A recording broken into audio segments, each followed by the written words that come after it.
Hey guys what's up, कैसे हो आप सब। इस वीडियो में हम डिस्कस करेंगे एक बहुत ही इम्पॉर्टेंट और interesting topic, composite and mix supply, जो सेक्शन 8 में कवर्ड है। पहले तो हम देखेंगे ये कॉम्पोजिट और मिक्स सप्लाई क्या होता है विद एग्जाम्पल्स। उसके बाद इन पर टैक्स लायबिलिटी कैसे डिटरमाइन होगी वो भी देखेंगे, और लास्टली सीबीआईसी के कुछ क्लैरिफिकेशंस हैं उन्हें भी डिस्कस करेंगे। तो चलिए स्टार्ट करते हैं इस वीडियो को। आपको पता है जीएसटी में supply is the taxable event. अगर इस पेन की सप्लाई हुई तो उस पर जीएसटी लगेगा। सिमिलरली अगर किसी सर्विस की सप्लाई हुई, फॉर एग्जाम्पल मैंने आपको कोचिंग की सर्विस दी तो उस पर भी जीएसटी लगेगा। तो GST will be payable on every supply of goods और सर्विसेज और बोथ, चाहे गुड्स की हो चाहे सर्विसेज की हो या उन दोनों की हो। अब इस पेन की सप्लाई पर जीएसटी तो लगेगा, पर कितना, क्या रेट लगेगा जीएसटी का? सभी गुड्स और सर्विसेज के लिए जीएसटी में रेट नोटिफाइड है। तो अगर इस पेन की सप्लाई होती है तो आप वो रेलेवेंट गुड्स का रेट नोटिफिकेशन खोलोगे, वहाँ देखोगे इस पेन पर कितना रेट नोटिफाइड है और उतना ही यहाँ इसकी सप्लाई पर लग जाएगा। सिमिलरली अगर किसी सर्विस की सप्लाई होती है तो वहाँ भी आप वो रेलेवेंट रेट नोटिफिकेशन खोलोगे, उस सर्विस के अगेंस्ट कितना रेट नोटिफाइड है वो आप देखोगे और उस सर्विस की सप्लाई पर उतना ही जीएसटी का रेट लग जाएगा। ये तो हमने की इंडिविजुअल सप्लाईज की बात। आगे चलकर वैसे अगर आपको जीएसटी के रेट देखने हो तो आप मेरी बुक जीएसटी रेट रेफरेंसर को भी यूज कर सकते हो। इसमें विद अमेंडमेंट्स सारे रेट नोटिफिकेशन अपडेटेड है। एक एग्जांपल लेते हैं। एक लैपटॉप की सप्लाई होती है जिसकी वैल्यू 1 लाख रुपए है। तो आप गुड्स का रेट नोटिफिकेशन उठाओगे, वहां देखोगे इस लैपटॉप पर कितना रेट नोटिफाइड है। अगर उस लैपटॉप पर 18% का रेट नोटिफाइड है तो 1 लाख का 18% मतलब 18,000 का वहां जीएसटी लग जाएगा। अब आपने इतना अच्छा लैपटॉप लिया तो आप उस लैपटॉप को रखने के लिए लैपटॉप बैग भी लोगे। अब इस केस में लैपटॉप बैग की सप्लाई हो रही है तो आप अब इस लैपटॉप बैग पर जीएसटी का रेट चेक करोगे। अगर वो 28% है तो इस लैपटॉप के बैग की वैल्यू मान लेते हैं 5,000 रुपये, तो 28% ऑफ 5,000 1,400 रुपये का यहाँ जीएसटी लग जाएगा। ये तो हमने बात करी इंडिविजुअल सप्लाईज की। इंडिविजुअल मतलब सिर्फ किसी एक चीज़ की सप्लाई की, चाहे वो पेन की हो, लैपटॉप की हो, लैपटॉप बैग की हो, कोचिंग की हो। लेकिन नॉर्मल कोर्स ऑफ ट्रेड में कभी भी एक चीज़ की सप्लाई नहीं होती। एक ही सप्लाई में मल्टीपल कंपोनेंट्स इन्वॉल्व होते हैं। आप सुबह सुबह दूध या ब्रेड लेने जाओ तो उस ब्रेड के पैकेट को भी किसी कैरी बैग में डाल कर दिया जाता है। तो उस एक सप्लाई में दूध का पैकेट या ब्रेड का पैकेट और वो कैरी बैग इन्वॉल्व है। अच्छा, अगर आपने कोई सामान लिया और वो बहुत भारी है तो दुकानदार उसे आपकी कार में भी रखवा देता है, वो आपको होम डिलीवरी भी दे देता है। कई बार सामान खरीदने पर हम उन्हें गिफ्ट रैप भी करवा लेते हैं।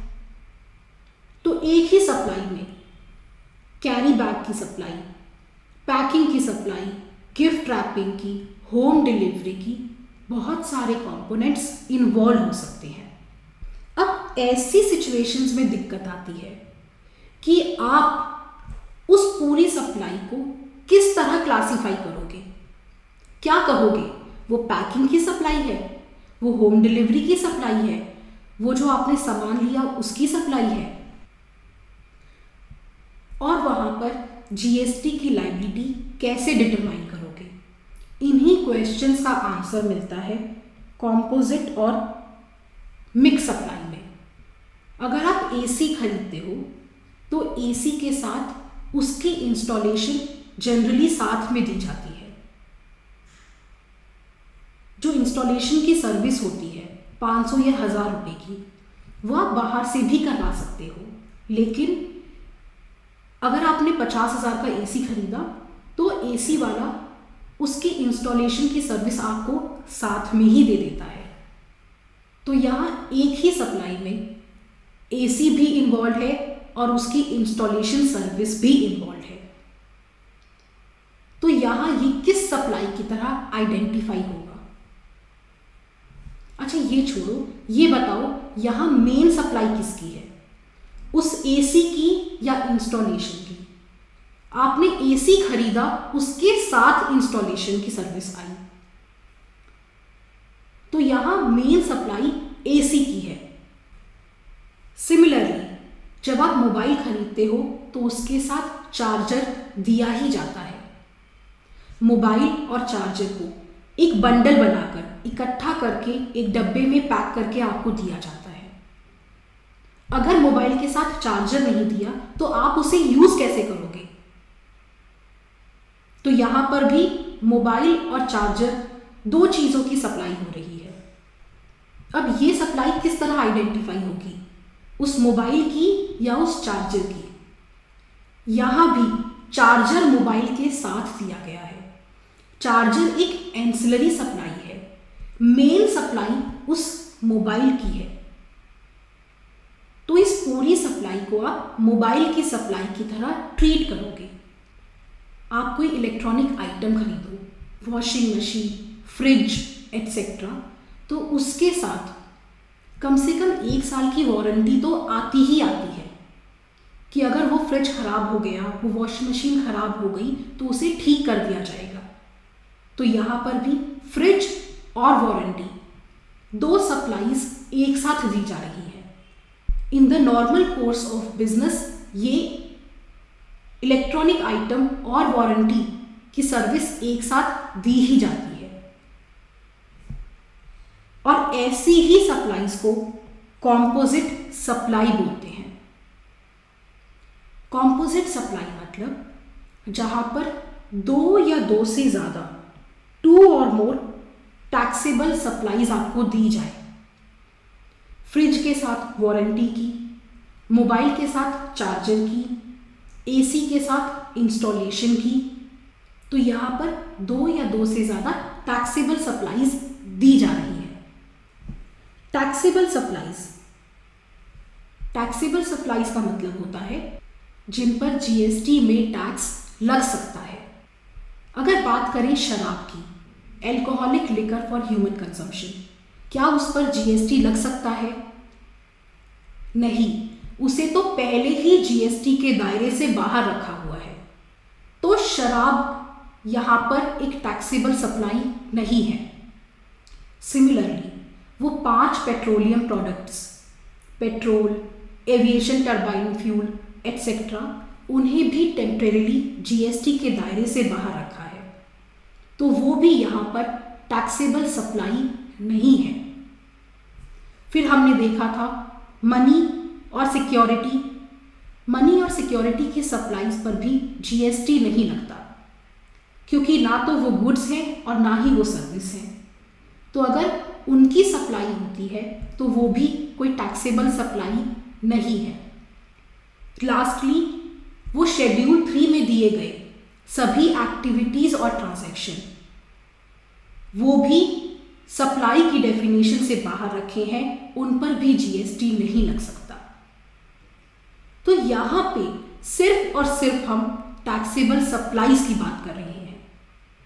जब 2 या 2 से ज्यादा टैक्सेबल सप्लाईज दी जाती हैं, चाहे वो गुड्स और गुड्स की हो, गुड्स और सर्विस की हो, या सर्विस और सर्विस की हो, किसी भी कॉम्बिनेशन में हो। गुड्स और गुड्स मतलब मोबाइल के साथ चार्जर, गुड्स और सर्विस फ्रिज के साथ वारंटी की service.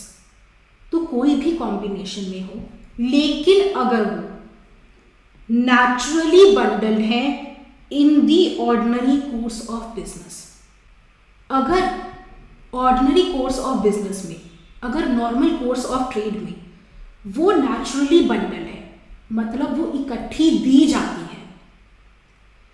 Normal course of trade में मोबाइल के साथ चार्जर दिया ही जाता है, एसी के साथ इंस्टॉलेशन की सर्विस आती है, इलेक्ट्रॉनिक आइटम के साथ वारंटी की सर्विस आती ही है। तो ये सब नेचुरली बंडल्ड है। नॉर्मल कोर्स ऑफ ट्रेड में इन्हें बंडल करके इकट्ठा दिया ही जाता है।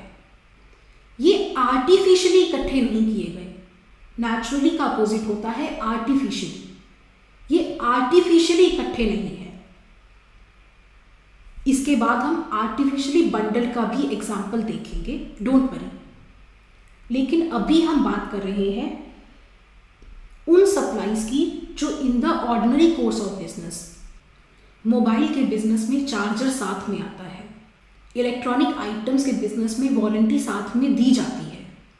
अगर आपने कोई मिक्सर ग्राइंडर खरीदा तो उसके साथ 1 साल की वारंटी आती है। तो ये नेचुरली बंडल्ड है in the ordinary course of business. एक मोबाइल उठाया और उसका चार्जर उठाया, उन्हें बंडल किया, बॉक्स में पैक किया और उसकी सप्लाई कर दी। और ऐसे केसेस में one of which is a principal supply. ये जो 2 या 2 से ज्यादा सप्लाईज हो रही हैं, यहां पर एक प्रिंसिपल सप्लाई होती है। प्रिंसिपल सप्लाई मतलब वो जो उन सभी सप्लाईज में प्रीडोमिनेंट एलिमेंट है, जो सब पे डोमिनेट करती है, जो वहां पर मेन सप्लाई है। एसी के साथ इंस्टॉलेशन की सर्विस आई, वहां प्रीडोमिनेंट क्या है, एसी या उसका इंस्टॉलेशन। एसी खरीदा तो उसके साथ इंस्टॉलेशन की सर्विस आई। तो यहां पर air conditioner is the main supply, is the principal supply.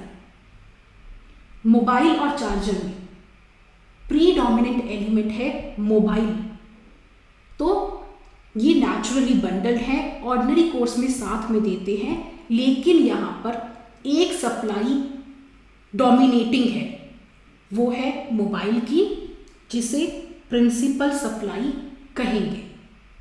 Fridge के साथ वारंटी आई, किस चीज की वारंटी की सर्विस है, वो फ्रिज की है। फ्रिज ही नहीं तो उस वारंटी की सर्विस का कुछ मतलब ही नहीं है। तो यहां पर ये नेचुरली बंडल है, ऑर्डिनरी कोर्स ऑफ बिजनेस में इन्हें साथ में दिया जाता है। और यहां पर एक सप्लाई डोमिनेटिंग है, वो है उस फ्रिज की। तो fridge here is the principal supply. तो ये सब कॉम्पोजिट सप्लाईज हैं, क्योंकि यहां पर ऑर्डिनरी कोर्स ऑफ बिजनेस में 2 या 2 से ज्यादा टैक्सेबल सप्लाईज नेचुरली बंडल करके दी जाती हैं, जिनमें से एक सप्लाई प्रिंसिपल सप्लाई होती है, मेन सप्लाई होती है, वो डोमिनेटिंग एलिमेंट होता है। लेकिन अगर आप मुझसे ये पूछते हो, मैम कि हम हर सप्लाई में ये कैसे आइडेंटिफाई करेंगे कि कौन सी सप्लाई प्रिंसिपल सप्लाई है, तो इसका कोई फॉर्मूला बता दीजिए। तो आई एम वेरी सॉरी, इसका कोई मैं फॉर्मूला आपको नहीं बता सकती, क्योंकि इसका कोई फॉर्मूला हो ही नहीं सकता। यहां आप कोई स्ट्रेट जैकेट फॉर्मूला नहीं अप्लाई कर सकते। ये एक इंटरप्रिटेशनल इशू है, it is subject to interpretation. यहां पर डिपार्टमेंट का डिस्क्रिशन होगा कि वो इस सप्लाई को प्रिंसिपल सप्लाई मानता है या उस सप्लाई को प्रिंसिपल सप्लाई मानता है। और ऑब्वियसली जब डिपार्टमेंट का डिस्क्रिशन होगा तो इस पॉइंट पे आप बहुत सारी लिटिगेशन की उम्मीद भी कर सकते हो। असेसी कहेगा नहीं सर मेरी तो ये प्रिंसिपल सप्लाई है, डिपार्टमेंट कहेगा नहीं यहाँ पर तो ये प्रिंसिपल सप्लाई है। So it is prone to litigation. लेकिन बेसिक थंब रूल यही रहेगा कि जो भी प्रीडोमिनेंट एलिमेंट है, जो उन सब में डोमिनेटिंग एलिमेंट है, मेन एलिमेंट है, हमेशा वो ही प्रिंसिपल सप्लाई कहलाएगा। कॉम्पोजिट सप्लाई का एक बहुत बढ़िया एग्जाम्पल है CIF contracts, cost insurance and freight agreement. मेरी एक रेडीमेड शर्ट बनाने की फैक्ट्री है। आपने मुझसे वो शर्ट्स खरीदने का कॉन्ट्रैक्ट कर लिया।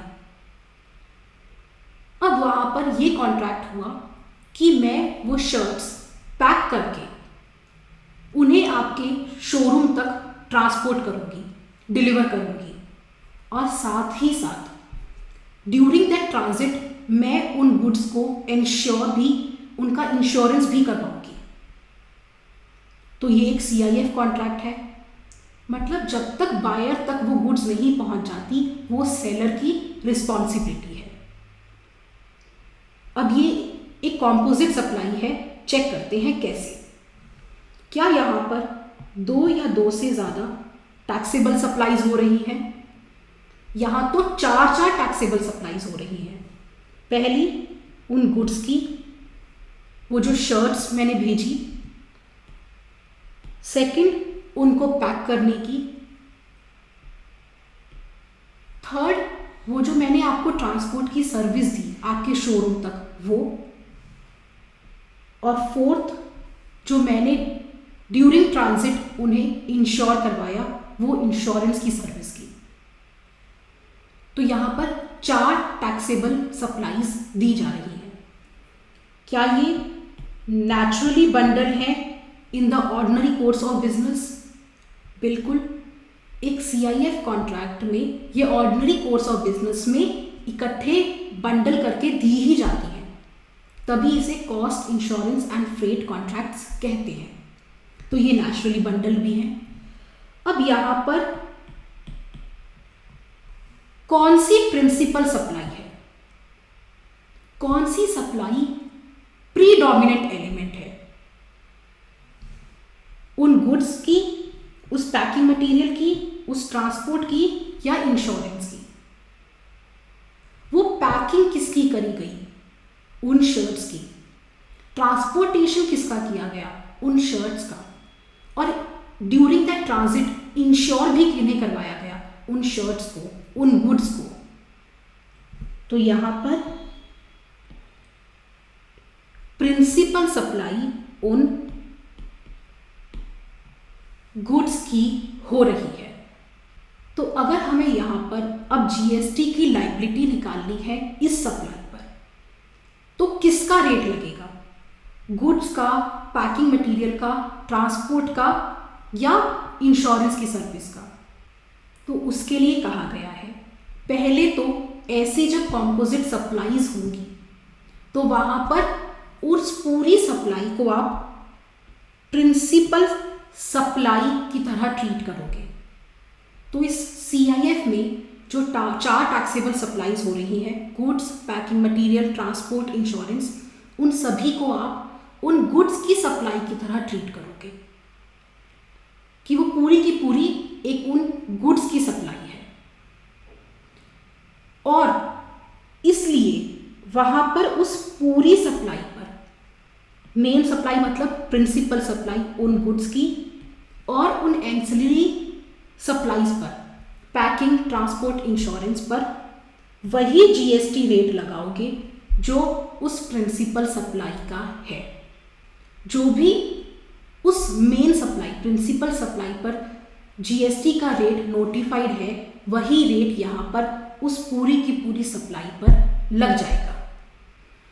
तो AC और इंस्टॉलेशन की सर्विस में, क्योंकि वो एयर कंडीशनर ही प्रिंसिपल सप्लाई है, तो उस AC पर जितना रेट अट्रैक्ट हो रहा है उतना ही यहां पर इस सप्लाई पर लगेगा। मोबाइल और चार्जर में प्रिंसिपल सप्लाई मोबाइल है, तो जितना रेट इस मोबाइल पर नोटिफाइड है उतना ही इस पूरी सप्लाई पर लगेगा।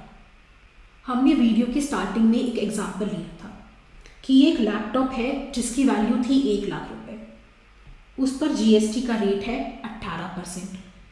उस लैपटॉप को रखने के लिए अगर ये बैग लो तो इसकी वैल्यू थी 5,000 और इस पर जीएसटी का रेट था 28%।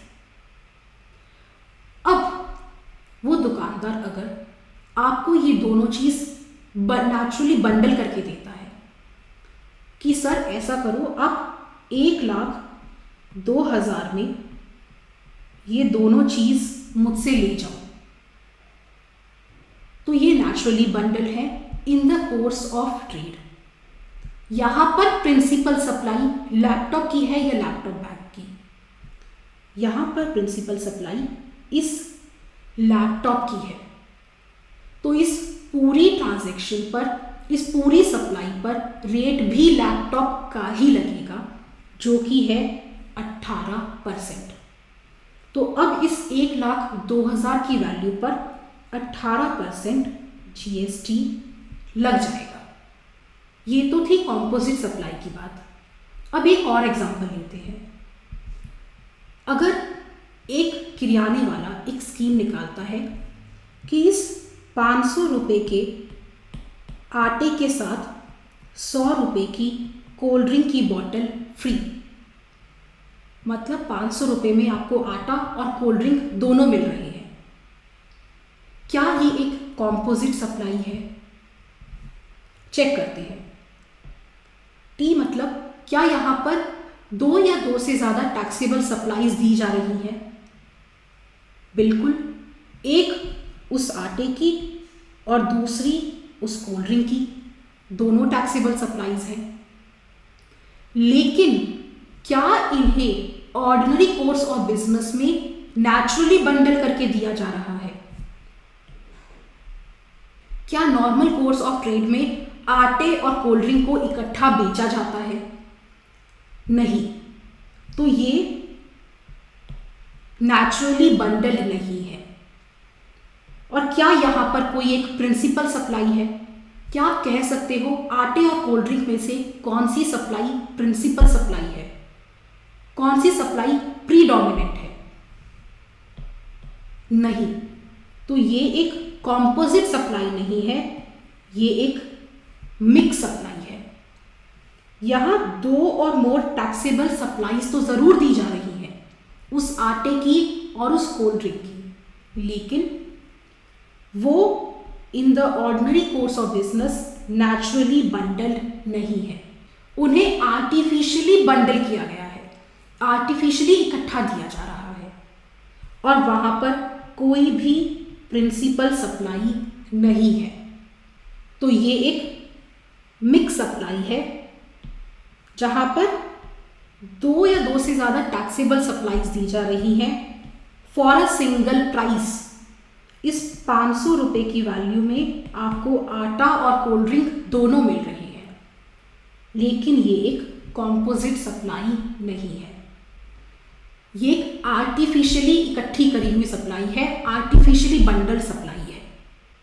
तो अब इस मिक्स सप्लाई पर जीएसटी का रेट कैसे डिटरमाइन करेंगे? सॉरी, यहाँ पर मिक्स सप्लाई है, कॉम्पोजिट सप्लाई तो हम ऑलरेडी देख चुके हैं। जो भी प्रिंसिपल सप्लाई का रेट होगा वो लग जाएगा, लेकिन यहां तो कोई प्रिंसिपल सप्लाई है ही नहीं, तो अब यहां पर जीएसटी का रेट कैसे लगाएं? कॉमन सेंस से सोचते हैं। सरकार का मेन मोटिव है maximum revenue collection. Maximum revenue collection मतलब वो चाहेंगे कि वो हाईएस्ट जीएसटी रेट लगाएं।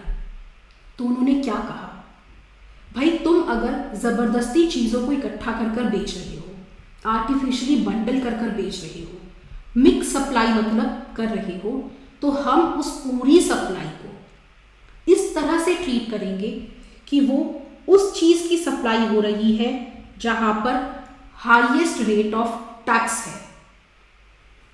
तो अगर इसी एग्जाम्पल को लें, खुले हुए आटे पर नील टैक्स रेट है, लेकिन वही कोल्ड ड्रिंक उस पर 28% का टैक्स रेट है। तो सरकार ने कहा ऐसी मिक्स सप्लाई को हम इस तरह से ट्रीट करेंगे कि ये पूरी सप्लाई इस कोल्ड ड्रिंक की हो रही है और इस पूरी सप्लाई पर, सप्लाई मतलब सप्लाई 1 मतलब उस आटे की, सप्लाई 2 मतलब उस कोल्ड ड्रिंक की, इस पूरी सप्लाई पर हम उतना ही जीएसटी रेट लगा देंगे जो भी वहाँ पर हाईएस्ट जीएसटी रेट है। निल और 28% में ऑब्वियसली 28%, तो यहाँ पर 28% जीएसटी का रेट लग जाएगा। तो ये एक मिक्स सप्लाई है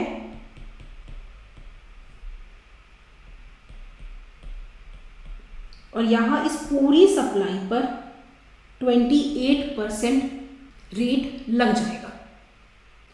तो अब तक हमने क्या समझा कि कॉम्पोजिट और मिक्स सप्लाई दोनों में ही 2 और मोर टैक्सेबल सप्लाईज दी जाती हैं फॉर अ सिंगल प्राइस, लेकिन कॉम्पोजिट सप्लाई में वो सभी सप्लाईज नेचुरली बंडल होती है और मिक्स सप्लाई में वो नेचुरली बंडल नहीं होती, वो आर्टिफिशियली बंडल होती हैं, उन्हें जबरदस्ती इकट्ठा कर दिया जाता है। तो कॉम्पोजिट सप्लाई में वो नेचुरली बंडल है, मिक्स सप्लाई में नहीं है। और अगर जीएसटी रेट की बात करें तो यहाँ पर कॉम्पोजिट सप्लाई में जो भी उसकी प्रिंसिपल सप्लाई पर रेट होगा वही लगेगा, बेशक वो जीएसटी रेट एंसिलरी सप्लाई से कम हो या ज़्यादा हो। इरिस्पेक्टिव ऑफ द फैक्ट जितना प्रिंसिपल सप्लाई पर रेट है उतना ही रेट लगेगा। तो अगर प्रिंसिपल सप्लाई पर 5% का रेट है और उसके साथ जो सप्लाई दी जा रही है एंसिलरी सप्लाई उस पर 12% का रेट है, तो भी सिर्फ उस पूरी सप्लाई पर 5% का ही रेट लगेगा। इसलिए यहाँ पर बहुत सारे डिस्प्यूट्स आएंगे कि डिपार्टमेंट तो चाहेगा हाईएस्ट रेट वाले को वो प्रिंसिपल सप्लाई की तरह ट्रीट करे और असेसी चाहेगा कि वो जिस पर कम जीएसटी का रेट है उसे प्रिंसिपल सप्लाई की तरह ट्रीट करे। लेकिन अगर मिक्स सप्लाई की बात करें तो वहाँ तो कोई इशू ही नहीं है। उन सब में से जो भी हाईएस्ट रेट है, जिस पर भी हाईएस्ट रेट लग रहा है, पूरी की पूरी सप्लाई पर वही हाईएस्ट रेट लग जाएगा। आटे पे निल था, कोल्ड ड्रिंक पे 28%, तो हमने पूरी सप्लाई पर 28% रेट लगा दिया। मिक्स सप्लाई का बेस्ट एग्जाम्पल है दिवाली गिफ्ट हैम्पर। दिवाली के जो गिफ्ट हैम्पर्स होते हैं उनमें चॉकलेट, कोल्ड ड्रिंक, नमकीन, मिठाई, ड्राई फ्रूट सभी कुछ एक साथ दिया जाता है। तो लेट्स से इस गिफ्ट हैम्पर में नमकीन भी है, स्वीट्स भी है, चॉकलेट भी है, कोल्ड ड्रिंक भी है और ड्राई फ्रूट्स भी है। ये एक मिक्स सप्लाई है, आर्टिफिशियली बंडल्ड है। और अब इन सभी आइटम्स पे अलग अलग जीएसटी रेट भी नोटिफाइड होगा। लेट्स से इस पर 5% है, इस पर 12% है, इस पर 18% है, यहाँ 28% है और यहाँ भी 12% ही मान लेते हैं। ये एक मिक्स सप्लाई है। यहाँ पर इस पूरी सप्लाई पर वही जीएसटी रेट लगेगा जो भी यहाँ पर हाईएस्ट होगा। 5, 12, 18 और 28 में से हाईएस्ट जीएसटी रेट 28% है, तो इस पूरी सप्लाई पर 28% जीएसटी लग जाएगा और इस पूरी सप्लाई को हम सप्लाई ऑफ कोल्ड ड्रिंक की तरह ट्रीट करेंगे क्योंकि उस पर हाईएस्ट टैक्स रेट है। ये तो ठीक है कि ये दिवाली हैम्पर एक मिक्स सप्लाई है,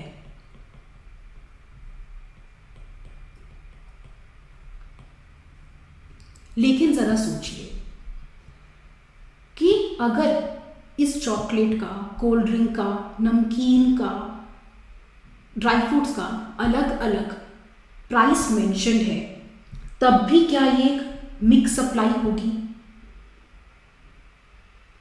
आपने अलग से चॉकलेट खरीद ली, फिर कोल्ड ड्रिंक खरीद ली, बिस्किट्स खरीद लिए, नमकीन खरीद ली और इन सबको एक साथ पैक करवा लिया। वो मिक्स सप्लाई नहीं होती। अगर ऐसा होता तो हम जब राशन की दुकान से सामान लेकर आते हैं, ग्रॉसरी आइटम्स लेकर आते हैं, तो वो सभी मिक्स सप्लाई हो जाएंगे।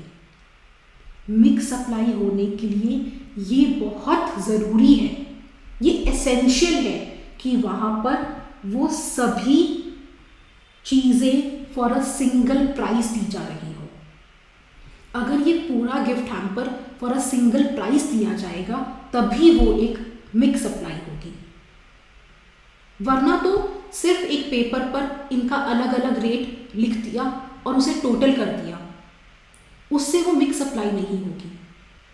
वो मिक्स सप्लाई तभी होगी जब वो सब एक सिंगल प्राइस पे होगी। आप कभी गौर करो तो हल्दीराम भी ऐसे गिफ्ट पैकिंग्स बेचता है जिसमें बहुत सारी आइटम्स एक साथ पैक होती हैं, लेकिन वो उसके बिल पर उन सभी का रेट अलग अलग मेंशन करता है। तो वहाँ पर वो जो ये गिफ्ट हैम्पर देता है वो मिक्स सप्लाई नहीं होती। वहाँ पर उस पूरी सप्लाई पर हाईएस्ट रेट नहीं लगेगा, बल्कि जिस आइटम पर जितना जीएसटी रेट है उतना ही लगेगा, क्योंकि वो एक मिक्स सप्लाई है ही नहीं। तो आई होप आपको इस कॉन्सेप्ट में सिंगल प्राइस की इम्पोर्टेंस याद रहेगी। सो आई होप आपको कंपोजिट सप्लाई और मिक्स सप्लाई क्या होते हैं, वहाँ टैक्स लायबिलिटी कैसे डिटरमाइन होगी, वो समझ में आ गया हो। इस टॉपिक पर सीबीआईसी के कुछ क्लैरिफिकेशन भी है। डिपार्टमेंट ने इस इशू पर कुछ क्लैरिफिकेशन भी दिए हैं, वो भी आपके कोर्स में कवर्ड है, तो एक बार उन्हें भी देख लेते हैं। मैंने ये बुक लिखी जीएसटी रेट रेफरेंसर। अब मैंने ये बुक लिख तो ली, लेकिन मेरे पास इसे प्रिंट करने का तो कोई जुगाड़ है नहीं, मेरे पास तो प्रिंटिंग मशीन है नहीं। तो मैं क्या करती हूँ, इसे प्रिंट करने के लिए आउटसोर्स कर देती हूँ, इस प्रिंटर को दे देती हूँ। तो मैं क्या करूँगी, अपना कंटेंट जो मैंने लिखा है मैं उसे दे दूँगी कि इस कंटेंट को भैया प्रिंट कर कर एक बुक बना दो। अब वो क्या करेगा, वो पेपर लगाएगा अपना, और उस पेपर पर जो मैंने ये कंटेंट लिखा है उसे प्रिंट करेगा। तो ये जो बुक की प्रिंटिंग की वो मुझे सर्विस दे रहा है, उसमें 2 टैक्सेबल सप्लाईज दी जा रही हैं, उस पेपर की जिस पर उसने प्रिंटिंग की, और जो उसने कंटेंट प्रिंट किया वो प्रिंटिंग की सर्विस की सप्लाई। तो पेपर और प्रिंटिंग की 2 टैक्सेबल सप्लाईज यहाँ पर दी जा रही है। यहाँ पर क्वेश्चन ये उठता है कि इनमें से प्रिंसिपल सप्लाई कौन सी है, वो पेपर या वो प्रिंटिंग की सर्विस। तो डिपार्टमेंट ने कहा कि क्योंकि यहाँ पर कंटेंट मोस्ट इंपॉर्टेंट है, जो कंटेंट मैंने लिखा इस बुक के लिए तो वो कंटेंट ही मोस्ट इंपॉर्टेंट है, तो इसलिए उस कंटेंट की प्रिंटिंग जो करी जा रही है वो यहाँ पर प्रिंसिपल सप्लाई है।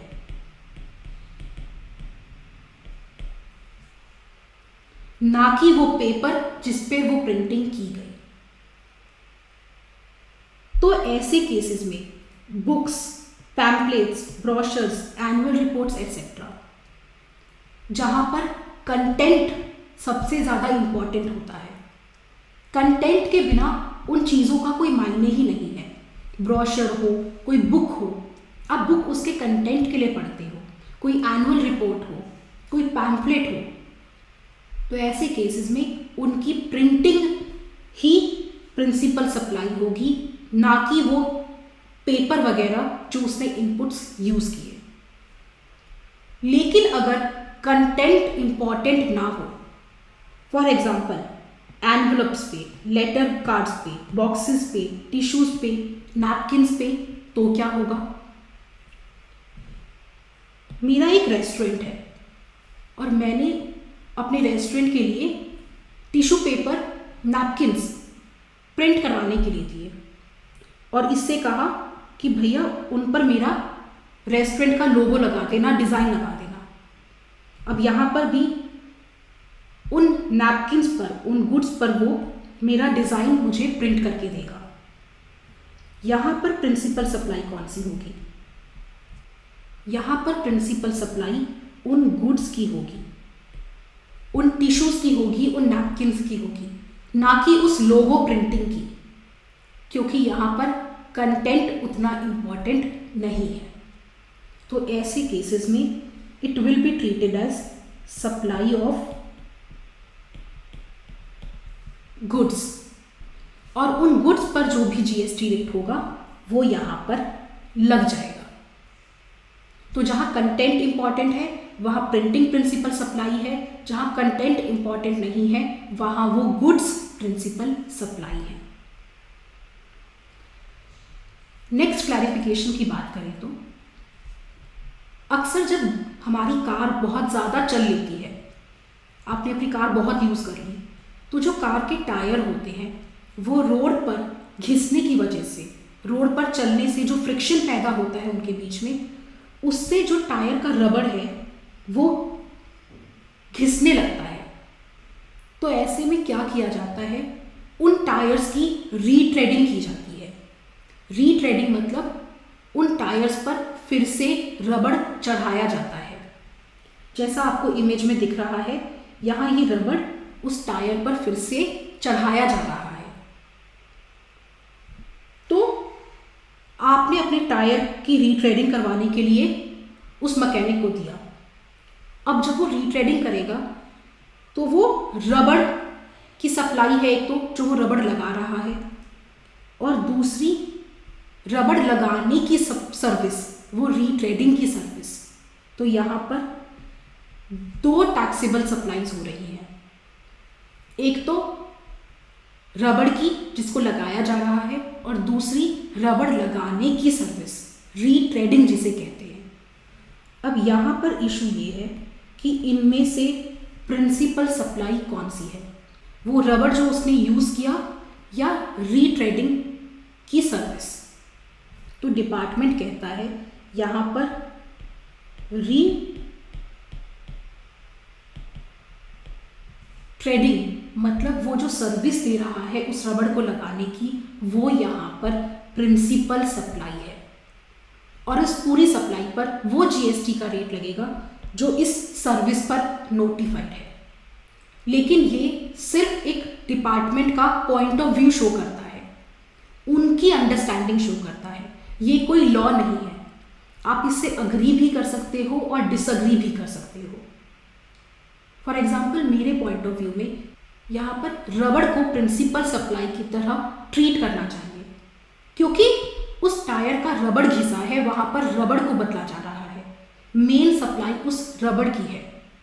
खैर मेरा ओपिनियन है ये, और मेरा ओपिनियन आपके एग्ज़ाम पॉइंट ऑफ व्यू के लिए तो इम्पॉर्टेंट नहीं है।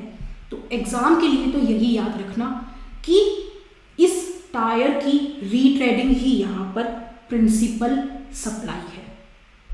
इसी के साथ हमने सेक्शन 8 कंप्लीट कर लिया। कॉम्पोजिट और मिक्स सप्लाई क्या होते हैं वो समझ लिया, उनमें क्या डिफरेंस होता है वो भी देख लिया। कॉम्पोजिट सप्लाई में नेचुरली बंडल होते हैं, मिक्स सप्लाई में आर्टिफिशियली बंडल किया जाता है।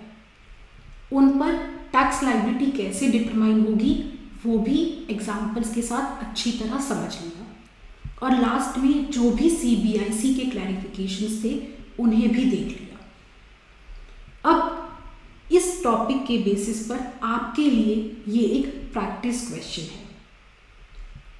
अगर आप ये ध्यान से पढ़ोगे तो ये टॉपिक मैंने वीडियो में कवर कर लिया है, इसे अटेम्प्ट करने का ट्राई ज़रूर करें। फिर भी अगर आपका कोई भी क्वेरी, डाउट या सजेशन है तो आप मुझे वो कमेंट सेक्शन में लिख सकते हो। I will for sure reply to all your comments. इसी के साथ हमने सप्लाई अंडर जीएसटी का टॉपिक कंप्लीट कर लिया। Now I will see you in the next video with the new topic. Till then, take care. Have a good day. Bye-bye.